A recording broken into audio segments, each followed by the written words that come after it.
Vamos a hablar sobre un tema muy importante que es la fidelidad en la adversidad. Hoy quiero compartir con ustedes un mensaje de esperanza y fortaleza basado en una historia real, la historia de José, un hombre que enfrentó la adversidad con fe inquebrantable. Su vida nos enseña que la resiliencia viene de Dios y que cuando nos mantenemos fieles en medio de las pruebas, Él tiene poder para transformar nuestro sufrimiento en bendición. Vamos a leer nuestro texto base y hoy vamos a colocarnos en Génesis 39:2. Y dice Génesis 39:2: pero el Señor estaba con José y fue un hombre próspero. A lo largo de este mensaje exploraremos nosotros cómo Dios se mantuvo fiel a José en medio de la adversidad y cómo podemos nosotros aplicar esta enseñanza a nuestra vida cristiana. Primero, vemos que la fidelidad de Dios en medio de las pruebas siempre se ha mantenido con los hombres. La fidelidad en medio de la adversidad. Desde su juventud, José fue un hombre de sueños y esperanzas, pero también fue objeto de traición por medio de sus propios hermanos y ellos lo envidiaban. Y como lo envidiaban, él fue vendido como esclavo y llevado a Egipto. Y parecía que el destino de José estaba sellado, morir como esclavo. Sin embargo, la Escritura nos dice en Génesis 39:2 que el Señor estaba con José y fue un hombre próspero. A pesar de todo, Dios nunca abandonó a José. Esto nos enseña que nuestra fe no debe de depender de las circunstancias de las cuales nosotros estamos viviendo o en las cuales estamos viviendo. Dios sigue siendo fiel incluso cuando atravesamos momentos difíciles. El Salmo 1:3 nos dice, nos recuerda que los hombres que son hombres de fe están plantados junto a corrientes de aguas, que da su fruto a su tiempo, su hoja no cae y todo lo que hace prosperará. Así como José confió en Dios, también debemos de confiar que Dios siempre tiene el control de nuestra vida, incluso en momentos de sufrimiento. Eso nos debe de llenar de esperanza. Segundo, la prueba de la integridad de José. En Egipto, José enfrentó una gran tentación cuando la esposa de Potifar lo seduce. Y la respuesta de José fue la siguiente. Génesis 39:9 dice: ¿cómo pues haría yo este gran mal y pecaría contra Dios? Fíjense, mis amados hermanos, que los hombres lo dicen hasta con cierta arrogancia. Dice, cuando usted le pregunta a una persona si ha cometido errores, y la mayoría de las personas, sí, yo he cometido muchos errores en mi vida, pero pocas personas reconocen que han cometido muchos pecados. ¿Y saben por qué? Porque el pecado va en contra de Dios. Y el error se maneja entre los hombres y dice, yo he cometido muchos errores, pero ha pecado. Y ya el hombre lo piensa y no contesta. Sin embargo, les voy a decir yo algo. Es importante entonces que nosotros sepamos que la fidelidad de José le costó su libertad. Fue enviado a prisión. Y sin embargo, ¿qué dice la Biblia? Que Dios siguió con José. ¿En dónde estaba? Veamos lo que dice Génesis 39:21-23. Dice: pero Jehová estaba con José y le extendió su misericordia y le dio gracia en los ojos del jefe de la cárcel. Versículo 22. Y el jefe de la cárcel entregó en mano de José el cuidado de todos los presos que había en aquella prisión. Todo lo que él hacía, José lo hacía. Versículo 23. No necesitaba entender el jefe de la cárcel cosa alguna de la que estaba al cuidado de José, porque Jehová estaba con José, y lo que él hacía, Jehová lo prosperaba. Entonces, vemos que el Señor prosperaba a José y lo acompañaba. Entonces, eso nos enseña a nosotros que hacer lo correcto delante de Dios siempre nos traerá recompensas, porque Dios honra a quienes le honran, dice la palabra, ¿verdad? Amén. Así dice Primera de Samuel 2:30, dice: porque yo honraré a los que me honran, y los que me desprecian serán tenidos en poco. José nos recuerda que debemos de mantener nuestra integridad aun cuando nadie nos ve. Número 3, el propósito divino detrás de la adversidad. Fíjense ustedes que los años de sufrimiento de José no fueron en vano, sino que ese sufrimiento tenía un propósito, y era salvar muchas vidas en aquel entonces. Cuando sus hermanos, los hermanos de José, temerosos de que él se vengara, le pidieron perdón, José respondió con palabras llenas de fe. Y dice Génesis 50:20, por favor acompáñenme. Ustedes pensaron hacerme mal, pero Dios lo encaminó a bien para hacer lo que vemos hoy, para salvar la vida de muchas personas. Entonces vemos que Dios usa las pruebas para moldearnos y cumplir su plan en nuestra vida. Lo que nos causa hoy dolor, mañana puede ser una gran bendición, porque hay una transformación y un propósito detrás de cada dolor. En Romanos 8:28, vean ustedes lo que dice.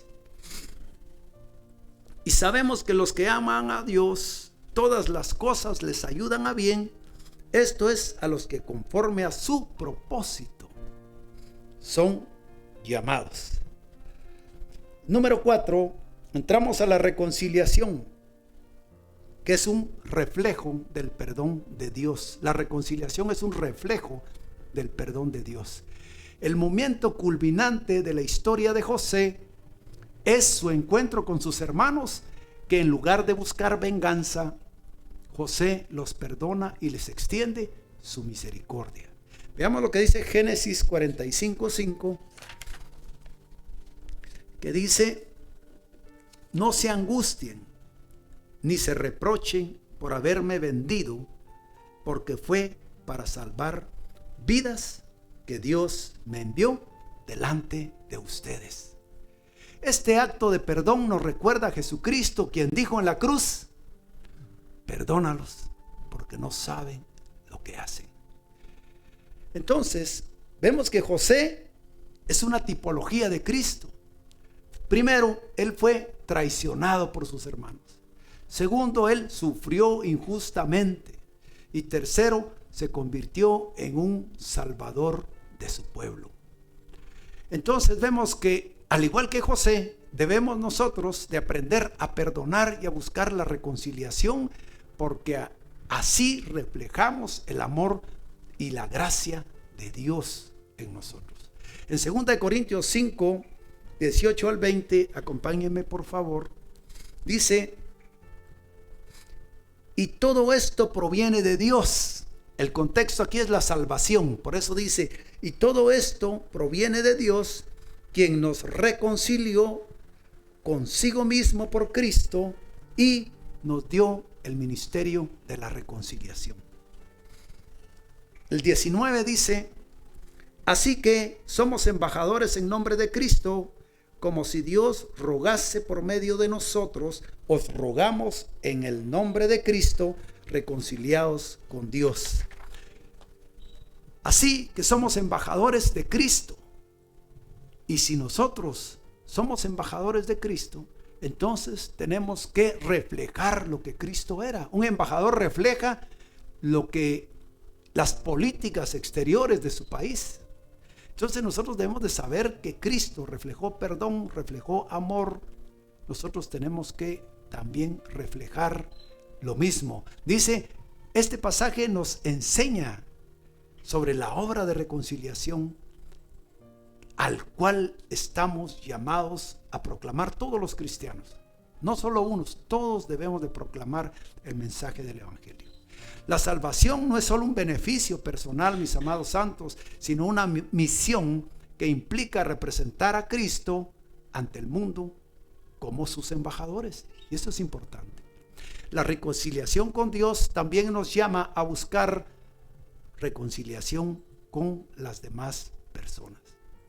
En conclusión, la fidelidad, la integridad, el perdón son testimonios del poder de Dios en nuestra vida. Entonces, amados hermanos, la historia de José nos enseña, primero, que Dios es fiel en medio de las pruebas. Tenemos que aprender eso. Dios es fiel en medio de las pruebas. Segundo, debemos mantener nuestra integridad aunque eso nos cueste. A José le costó la libertad. 3. Dios tiene un propósito mayor detrás de cada adversidad, detrás de cada sufrimiento. 4. Que la resiliencia o capacidad de resistir las adversidades es la pura providencia de Dios. Nosotros no resistimos el sufrimiento y el dolor sin ningún propósito, ni tampoco lo resistimos solo con nuestras fuerzas. Es el Espíritu Santo que nos da esa resistencia, porque después vendrá bendición para nuestra vida si nosotros en paciencia resistimos. Amén. 5. El perdón y la reconciliación son esenciales para vivir en la voluntad de Dios. No podemos estar peleando con los vecinos, no podemos estar peleando con nuestros familiares, no podemos estar peleando con nuestra familia. Debemos estar en paz. José nunca dejó de confiar en Dios y mantuvo su fe, y esa fe lo llevó a la victoria final. Una reflexión. Fíjense ustedes que cuando pasamos dificultades, recordemos que Dios está con nosotros así como estuvo con José. Aunque no entendamos el propósito de nuestras pruebas, podemos confiar en que Dios está obrando para nuestro bien, porque Él siempre tiene el control. Ahora Daniel es otro de los personajes de la Biblia que también se mantuvo fiel en medio de las adversidades. Daniel también sufrió. En Daniel 6:28 dice: y Daniel prosperó durante el reinado de Darío y durante el reinado de Ciro el persa. 2 reinados, 2 gobiernos. El contexto de Daniel 6:28 es el capítulo 6 que narra la famosa historia de Daniel en medio del foso de los leones. Daniel, debido a su fidelidad, es librado milagrosamente de la muerte, y el resultado es que el rey Darío dice: este Dios de Daniel de verdad que es un Dios verdadero, porque lo libró. Entonces, este pasaje de Daniel también nos recuerda que Dios sigue obrando en la vida de los siervos, aún en medio de los cambios de este mundo, de esta incertidumbre, del mundo actual en que vivimos. Dios tiene memoria de nosotros. Dios tiene cuidado de nosotros, aún en este tiempo actual. Entonces, mis amados santos, la fidelidad de Daniel y la prosperidad no solo la tuvo Daniel en situaciones de vida, en donde tuvo muchos bienes, también él tuvo riquezas, pero aparte de eso, Dios nunca lo abandonó. Entonces, vemos nosotros que la prosperidad no se puede medir por las riquezas que un hombre tenga, sino porque se mantuvieron fieles en medio de la adversidad y glorificaron a Dios con sus vidas. En tercera de Juan 1:2 dice: amado, yo deseo que seas prosperado en todas las cosas y que tengas salud, así como prospera tu alma. Ser próspero, entonces, no es tener riquezas, sino vivir de acuerdo a la voluntad de Dios, cumpliendo sus mandamientos. Y los que nos vean van a glorificar el nombre de Dios si nosotros estamos andando rectamente delante de Él. Ahora, ¿cómo nosotros podemos aplicar este mensaje que hemos estado hablando a la vida de los creyentes? Y primero, vamos nosotros a aplicar la fe a nuestra vida. Confiar en Dios. Confiar en Dios es tener fe. ¿Saben una cosa? La fe rompe las leyes de la naturaleza. Por eso dice la palabra que la fe de Daniel cerró la boca de los leones, lo cual es algo sobrenatural, pero sucedió por fe. Gloria a Dios. La fe de José entonces nos enseña a vivir una vida de fe, no importa la adversidad que estemos pasando. ¿Por qué? Porque recuérdense también que la fe rompe las barreras naturales de este mundo caído en que nosotros estamos. No hay otra manera de romper estas leyes, solo por medio de la fe.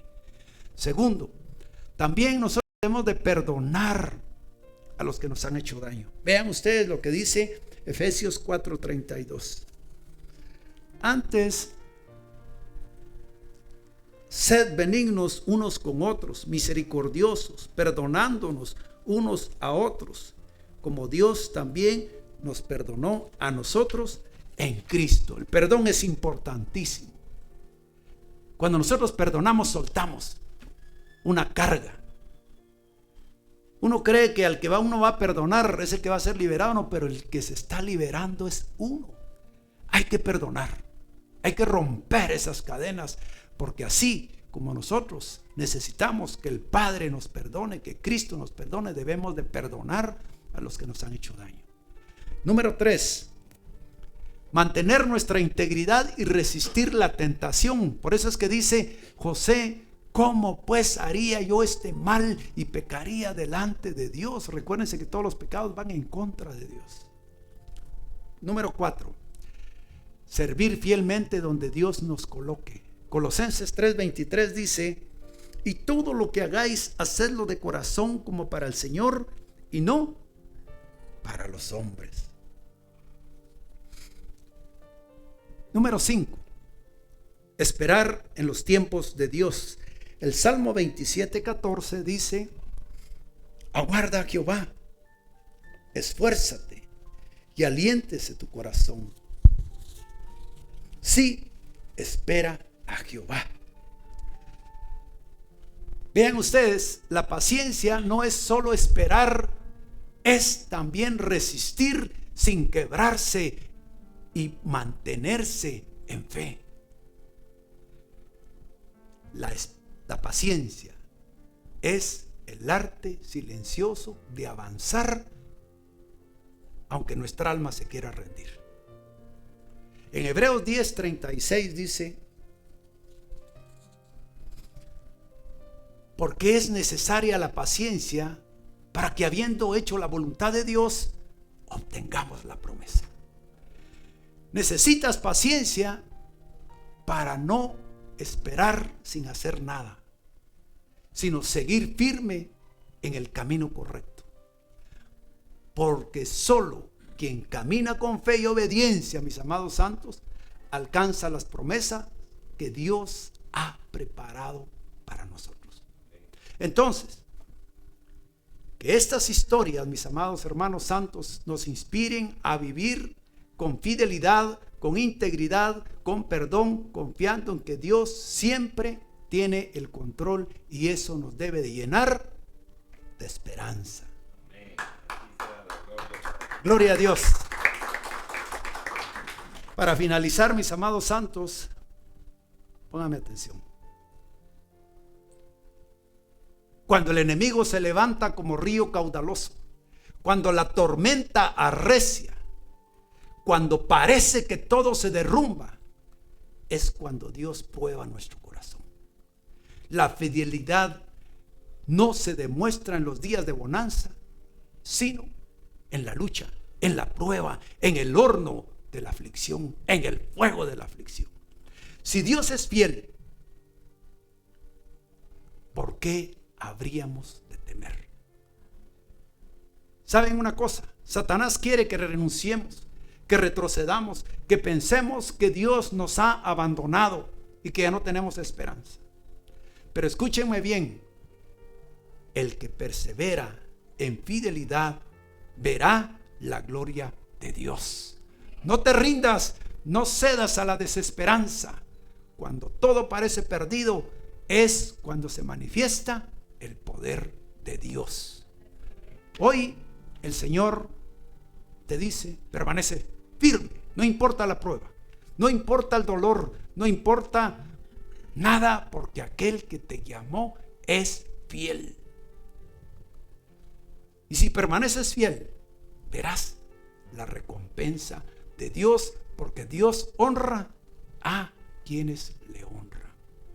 Hoy reprendemos toda duda, toda incredulidad que te quiera hacer retroceder, que te quiera hacer resbalar, que te quiera hacer caer. En el nombre de Jesús pedimos que te levantes con fuerzas renovadas y que tu fidelidad sea inquebrantable para ver la victoria del Señor en tu vida. Aleluya, gloria a Dios.